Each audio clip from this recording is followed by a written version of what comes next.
Thank you, Ellen, so very much. We didn't know we were going to have that conversation this morning. It is, I know some of you are in the same place I am. You have parents that are still in this world that don't know you any longer. My mom doesn't know me any longer. So she fought for my life when I was in her womb. I get to advocate for hers in the experience, the graceful experience that she's experiencing now. So thank you. And her gardens in the spring, you can see her gardens. They're still out by the sign. And the side of the building. Yeah, it's right along the side of the building. Right. Yeah. So mom lives on. Living people. That's the. Good morning. Good morning. Well, I want to welcome everyone to Unity Santa Fe. Well, let me ask, how many are from beyond the Santa Fe area today? Anybody from? Wow, thank you. Kind of. From coming from beyond Santa Fe. If you're in Santa Fe, you're my neighbors. However, I don't get to see you very often because I'm spending a lot more time out in the country than I am in the country right now. So it was really an honor and a pleasure to get up this morning and drive down a really muddy road. We needed a four-wheel drive Chevy Tahoe to get down to 599 so I could come up and be with you today. How many have never had the opportunity, never been with me before in a live event? Never? Okay, good. So I was thinking about you this morning in the shower. You were with me in the shower this morning. It was a very crowded shower. My wife kept saying, "What's going on in the shower?" And I said, "I've got company." Because I ran from the shower with the towel to my laptop computer to modify the program, thinking that maybe some of you had not been with me. So I picked up your vibe this morning. And what I'd like to do, I'm just going to begin by saying I'm a scientist, and I think science is good. I believe in the scientific method. Science is a relatively new way of thinking about us and our relationship to the world. It's only 300 years old. And science is designed to be constantly updated when new information is revealed. And the problem we're having right now is that we collectively have asked science to answer big questions in life. We've asked science to tell us, who are we? Where do we come from? And how have we come to be as we are? And science is giving us the answers, and there are a lot of scientists that don't like the answers because they're claiming to a static model. They're clinging to an idea that was introduced about 150 years ago. So I want you to know that there is a battle. There's a battle playing out. The best way, it's been said, the best way to hide something is to keep it in plain sight. And the battle that's playing out is playing out in plain sight with you and me every day. There's a battle for our thoughts. I think you know that. A battle for the way that we think about ourselves, our relationship to the world, our own potential. What are we capable of? Playing out in the media, propaganda in the media. Science has been largely hijacked. It's been hijacked by politics, by religion, by corporations and special interests, and a lot of the scientific data is now cherry-picked to support information and disinformation that simply is not true. So the battle goes even deeper than that, though. There's a battle for our story. American author Scott Turow said this so beautifully. He says, who are we? Who are we but the story we tell ourselves about ourselves and believe? Now think about that. Our story is important, plays a powerful role in our lives. We all have a story. Some of your story you may be aware of, some you may not be aware of, because some of your story is conscious, the way you consciously think about yourself. A lot of your story may be subconscious. You picked up cues and ways of thinking about yourself and other people from the time you were in your mother's womb until you were about 6 years old. You were a sponge absorbing your environment. And if you were fortunate enough to be born in a really healthy environment, you got really good cues. In my experience, I know very few people that were blessed to have that kind of an environment. So we learn about our beliefs through our relationships. The most intimate relationships that we have in the world light up for us the beliefs that serve us and sometimes the ones that do not. And we spend our lives trying to figure that out and heal those beliefs. So who are we? But the story we tell ourselves about ourselves. Not just the story, but the ones we believe. So there's a battle that goes beyond your thoughts. There's a battle for your story.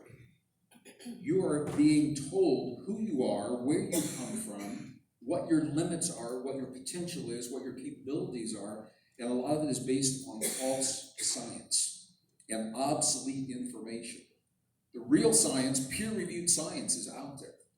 So I am a scientist. I'm a degreed geologist with a strong background in the life sciences, molecular biology and invertebrate paleontology and physics and math and computer science. It all works together to help me stay current with the new discoveries that they're published. They're just published in these really obscure little journals that very few people read, and they're very hard to read. So that is a big part of the battle for our story.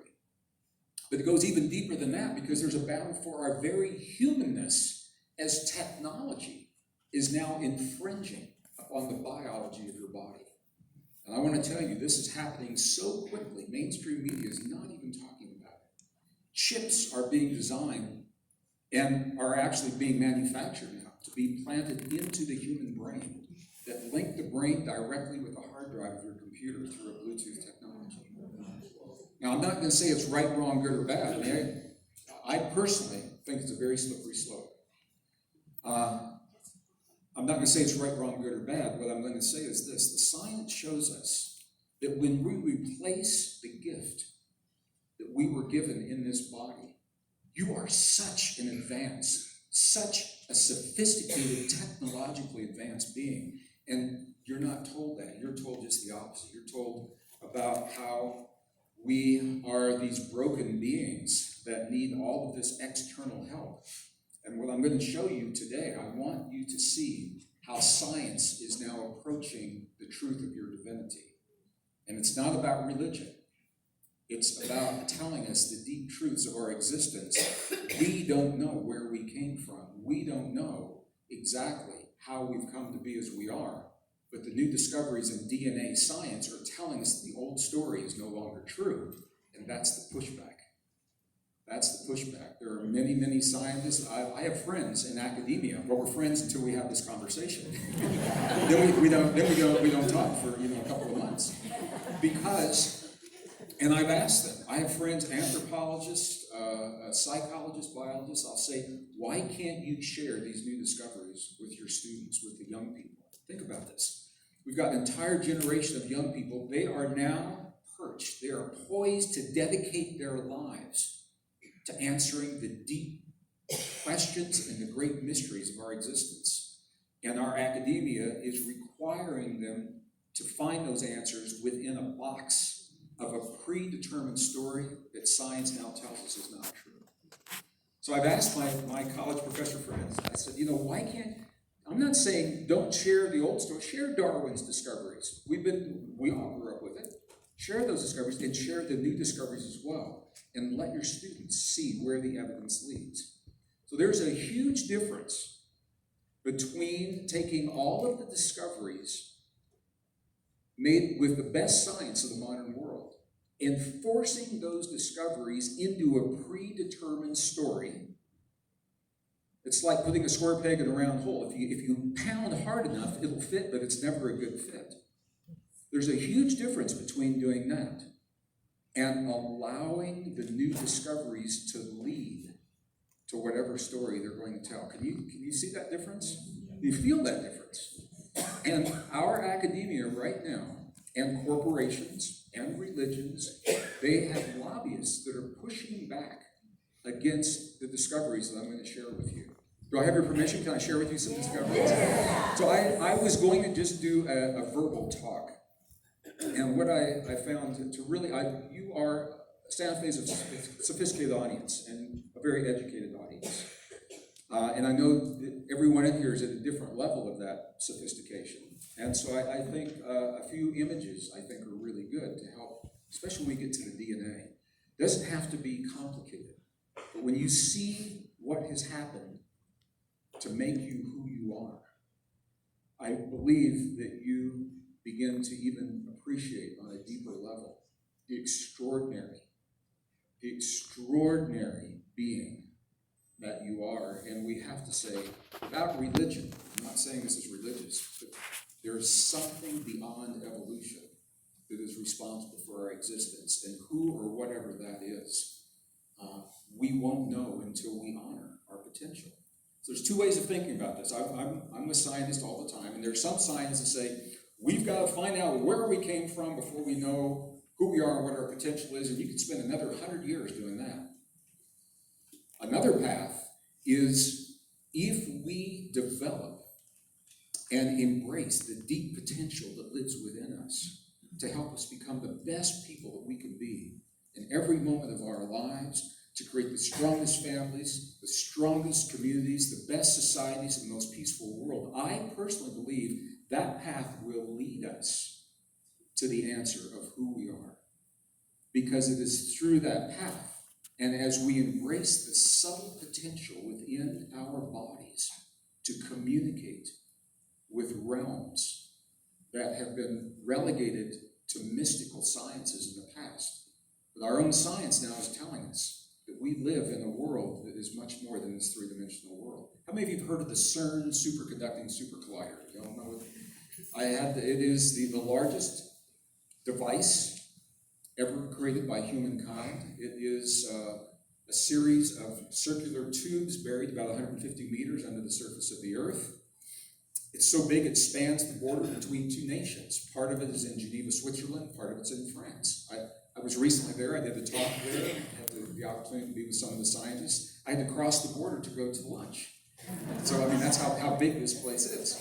And what they're doing are experiments recreating what they believe happened in the first few nanoseconds of creation, so that they can understand the laws of physics that we are living within today. And it is in those experiments now that they're finding what they thought happened is not what happened as well. So the battle that I'm talking about for what's called the standard model of creation, the standard model for humans, that battle is playing out. And it's playing out in advertising, it's playing out in the pharmaceutical industry, it's playing out in corporate, well, I don't even want to get into that. I'm stopping myself. It's playing out in politics. I don't want to get into that.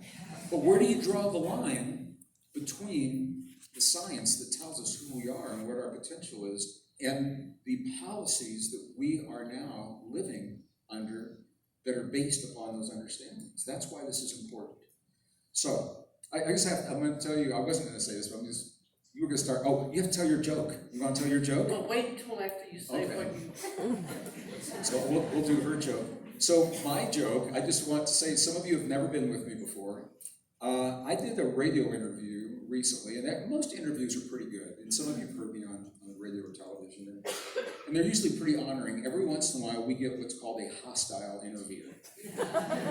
and this was a hostile interview. I won't even say the name of the station, but it was in New York City. It was a commuter radio station. And it was for their commuter traffic. They're 2 hours ahead of us here in the Mountain States. So I was up at 6 a.m., happy to talk to people driving to work. And I wasn't prepared for the way that I was welcomed onto this program, because I wasn't. So there was no good morning, no kind introduction like you just did with me, nothing like that. The first thing that I hear, there's a click when they turn on the switchboard, it's a radio phone interview. And the announcer comes on and he says, "Braden, why can't you stick with one topic like everybody else?" And I thought he was kidding. And I said, "Excuse me?" And he said, "Man, you are all over the map." He said, "What are you talking about?" He said, "You talking about the magnetic fields of the earth? You talking about human evolution? Or you talking about the field that connects all things, or DNA, or ancient technology?" He says, "Why can't you stick with one thing like everybody else? Make it easy for us. They're trying to interview you." And then I knew he was serious. And I said, "Yes, the books I've written, they cover a lot of ground. However, if you look closely, what you'll find is every one of those books addresses one facet of our relationship to this world, to our reality. So in a very real sense, I have stayed with one topic. It's about us. It just happens to be a big topic." And he said, "Okay, let's go to station." And he never came back. So for those of you, it was a hostile interview. So for those of you that are not sure, because you've seen me talk about other things, I'm going to do something very specific in here today that may not fit with some other things that you've seen me talking about. However, it addresses what I feel is one of the most fundamental aspects of our relationship with the world. So do I have slides here? Well, when we unplugged it, there it is. Thank you. We had to hot plug 2 computers up there because we're technological gurus. I think a lot of you know I was a musician. I still am, but long before I was ever an author. And I had to learn all kinds of tech stuff as a musician because I was my own roadie. And it comes in real handy when I go to do a gig like this because I can tell when something's working and when it's not. New discoveries. I am going to fly through some discoveries, and I'll spend a little bit more time on the DNA things that are going to lead us to a deeper understanding of the internal technology that empowers us in a way that no other form of life is empowered. You have the ability to do something that no other form of life has the ability to do, and that is to self-regulate your own biology on demand, consciously, when you choose. No other form of life can sit down in a moment in time and say, in this moment, I choose to create a stronger immune system. In this moment, I choose to awaken the longevity enzymes in my body. In this moment, I choose to access deep states of intuition. In this moment, I choose to create greater resilience within me so that I can honor and serve the challenges that life has just brought to my doorstep, and much, much more. No other form of life, only you. And it's because of something mysterious that, and I'm in this with you, we're in this together, we're a family. It's something mysterious that happened to us 200,000 years ago that cannot be explained by modern science, and it is pitting the scientific community, members of the scientific community, against one another because they don't know what to do with science that is now revealing what has happened. Are you intrigued? Yes. Yeah, me too. So let's take a look at this. First of all, what I want to say to you, discovery number, if you're taking notes, I just did these, I numbered these so you can do this really quickly. Discovery number 1, I want to be very clear. I'm a geologist. Evolution is a fact. I am not denying evolution. Evolution is a fact. I've seen it in many forms of life. I've seen it in the fossil record for plants, animals, insects. Here's the problem. It's not for us. Evolution breaks down. The theory of evolution breaks down when it comes to us. That's okay. The bad news for people who, the good news for people who believe in evolution, is what you just said. Now tell them the bad news. Well, when do you want them to laugh? So I want to be really clear about what I'm saying here. Because in the past, this has been a binary conversation. It's either been, if it wasn't evolution, then it must be, and you fill in the blank, religion, God, all kinds of rules and dogma. The point is, this is the point, we don't know, and we will not know as a scientific community until we allow ourselves to follow the evidence, and that is not being allowed in academia. It's not being allowed to all places, all the lobbyists, the pharmaceutical industry, the corporate interest, political interest, all of that. They don't want to reveal what it is I'm sharing with you right here. Evolution, the theory breaks down when it comes to us. So, when you were in school, I was in school in 1950s, 60s, early 70s. This is what I was taught. Many of you were right there with me. You were learning the same thing. But even the scientists know, if you look, do you see something interesting about the progression that you're seeing here between us as modern humans and those who we are told we've descended from? You see an anomaly on that? What is the anomaly? Posture. Well, look at this. Look how close that one is to that one is that one's that, and there's a space right there. Yeah. Scientific community is saying we don't know what happened. So I'm just going to begin by saying this. We've never had the physical evidence. Since Charles Darwin introduced the theory of evolution in 1859, there has never been one shred of physical evidence to support that theory. Scientists know that. They show that on the charts. If you've ever seen the evolutionary tree of life, the that connects us to those other forms of life, they are generally broken or dashed lines because there's no physical evidence to support them. They're called inferred or speculative relationships. They are believed to exist. Scientists will simply tell you we have not looked in the right place to find them yet. After 150 years of the most sophisticated technology, the greatest sums of money, the most advanced universities, the greatest minds in the world, they say we have not found that evidence yet, and we've known that. That's no secret, what I'm saying to you right now. Here's what changed. Remember the movie Jurassic Park? Yep. Where they were pulling the DNA from the fossilized remains of ancient forms of life? It used to be science fiction. It's not. We now can pull the DNA. We can extract DNA from ancient forms of life, primarily from the bone marrow is where it comes from. And there's some right there. From the forms of life that are preserved well enough to do that. And once you have the DNA, you can compare their DNA to our modern DNA today. This is a game changer. And this is a relatively recent technology. It's still being evaluated, still being developed. Now that we can do this, what scientists know, I'm just going to give you one example, a quick one. This is from the very prestigious journal Nature, volume 404. This was published in the year 2000. When we compare our DNA to Neanderthal, for example. When I was in school, I was taught that I was descended from Neanderthal. They were my next closest ancestor. Now we know that's not true. I know you don't want to see the whole story.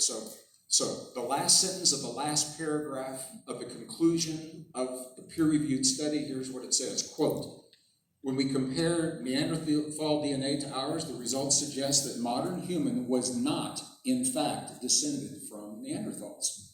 We didn't come from them. As a matter of fact, we shared the earth with them. Probably had Neanderthal boyfriends and girlfriends. I was at a Hay House event. I said that. The woman on the front row, she said, I still do. And the guy next to her was not laughing at all. And then I got to see this whole couple's workshop happen right in front of my eyes. So if you have your DNA analyzed, Ancestry.com, 23andMe, many people say, well, I have, Neanderthal DNA. Many of us do, because the interbreeding, we did not descend from them, we shared the earth with them, and now we know that is true. This is the evolutionary tree of life. Here's us in the upper left-hand corner. All of these fossilized remains that are represented are linked. This is from the Encyclopedia Britannica that comes from the Smithsonian. They're all connected through that dash, that broken line. It is an inferred, look, even question marks there, you can see that. There's no physical evidence. So the DNA is showing us we did not come from Neanderthal. We didn't come from all of these other forms of life. That's the physical evidence has never been found. The DNA evidence is now showing us that. Discovery number 3, where did we come from? This is where it gets really interesting. What the DNA is showing us is that we are now what are called anatomically modern humans. It's abbreviated AMH, anatomically modern humans. We appeared on Earth 200,000 years ago, and scientists agree with that. There's no controversy there. So roughly, right around, if you Google this or whatever, yes, modern humans, anatomically modern humans, showed up on Earth 200,000 years before. BP is before present. Before present. So there's no argument there. What is interesting is that we haven't changed since we showed up. We've been here 200,000 years, and now that we can compare the DNA of ancient anatomically modern humans to us, we haven't changed. That's not Darwin's idea of evolution, and it actually violates one of the fundamental principles of evolution. There was a co-discoverer of evolution with Charles Darwin. His name was Alfred Wallace. He kind of got relegated to nowhere in history, in the history books. The corollary to Darwin's theory of evolution by natural selection was that nature never over-endows. What that means is that life will only develop very specific abilities when the demand or the need for those abilities demands that they have them for survival. So, moths in Europe will only develop the ability to change their pigment when the trees that they use for protection begin to change their pigment. Here's the problem. You and I showed up. We're over-endowed. We're an over-endowed species. We showed up with extraordinary potentials, light years beyond what we need for everyday existence, already developed. It did not develop slowly, gradually, over a long period of time. It was there the moment we showed up, and it hasn't changed. We still have it. If you compare anatomically modern humans, this is what we think they look like, to humans today, you, for all intents and purposes, can't really tell the difference. Okay, I don't want to pick on my brother Brad, because we were both born in Missouri, so I'll be very fair and I'll just say we haven't changed. Let's see, put that into a note. It's good to laugh because it helps to receive new information. So think about that. You and I, we appeared on Earth 200,000 years ago with bodies, just that we have the same body proportion, the same brain, 50% larger than our nearest primate relatives, the same cranial capacity, the same extended neural network. We're going to get into this really quick. A very powerful extended neural network that gives you the ability to self-regulate your biology. So we haven't changed. The question is, where did we come from? Science is telling us what happened, and scientists, many of them, the older generation does not like the answer. The young scientists are saying, bring it on. My older friends now, most of them are either retired or retired. They're asking me when I'm going to retire. Can't wrap my mind around that. However, if I'm no longer an author, I'm going to go back to my music gig. I'm actually in the studio with a new CD right now. You hear that, Brian? I'm going to go on the road. So what they're saying, my friends are saying, you know what? We're not going to even deal with these new discoveries. We're going to leave it for the new professors. We're going to teach what we've always taught, because that's the way we've always done it. It's what's in the textbooks. It's what you grew up with. It's what I grew up with. And we're going to let this next generation of professors, they're going to deal with this issue. We're not even going to mess with it. That's where they are right now. These are high-level professors in big universities on the West Coast, state of California. I won't mention any names, but they're really well-known universities. They have campuses in Sacramento, in San Francisco, in Los Angeles. All right, so how did this happen? All right, this is the mind blower, and this is why I wanted to show you something today. Discovery number 4. There are a number of mysterious things that happen in our DNA. I cannot address all of them today. I'm going to address one, and this is a big one. Your chromosome 2 is a mystery, all right? First I want to show you why it's important. It has over 1,200 genes. Only one of those, TBR1 is the gene, only one is responsible for the larger brain. Almost 76% of your neocortex. Here's what that means. Everything you see in green is the neocortex. 76% of that is because of human chromosome number 2, all right? Our capacity, our unique human capacities, empathy, sympathy, compassion, self-regulation of our biology. It's all possible because of human chromosome number 2. Would you agree that's a pretty important chromosome? Yeah, we wouldn't be in there having this conversation if we didn't have it. Where did it come from? Here's the mind blower, right here. This is the bad news. This is it's only bad news if you're clinging to an old story. Or it could be really good news for some people. Where did it come from? This is peer-reviewed from the Proceedings of the National Academy of Sciences. The volume is called Genetics. I know you don't want to read the whole thing. It's a little technical. I'm going to cut to the last sentence of the last paragraph, the conclusion. But first I have to tell you something. I've been with scientists all my life. I'm sorry, I messed up your road. That's okay. When scientists just make a discovery and they're really proud and they want to claim credit for it, they will write and they will say, I discovered this. When they find something that's a little edgy, or they might lose their job or their tenure at the university, they will generally get with other scientists and they'll say, well, this is what we found.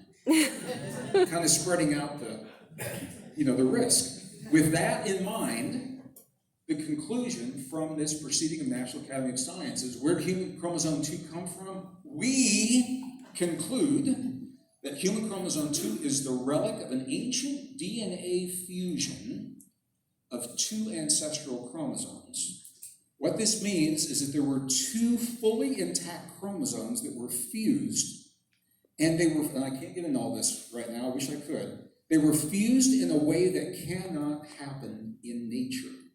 They were fused in a way that cannot be attributed to evolution. And after the fusion, it's not enough that they were fused. By the way, here it is, so you can see it right there. There's the fusion, right there, that little pinch point is where it happened. You can actually see where it's fused. After the fusion happened, because they were 2 fully functional chromosomes, when the fusion happened, there was overlap and redundancy in the functions. Can you see where that would be?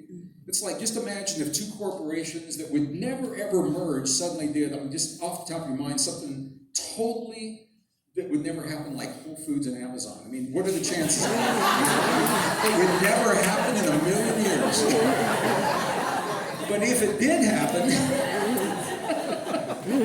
if it did, think about this. They both have their own shipping departments. They both have their own payroll departments, human resources. If they ever, well, they did. So when they merged, there was overlap and redundancy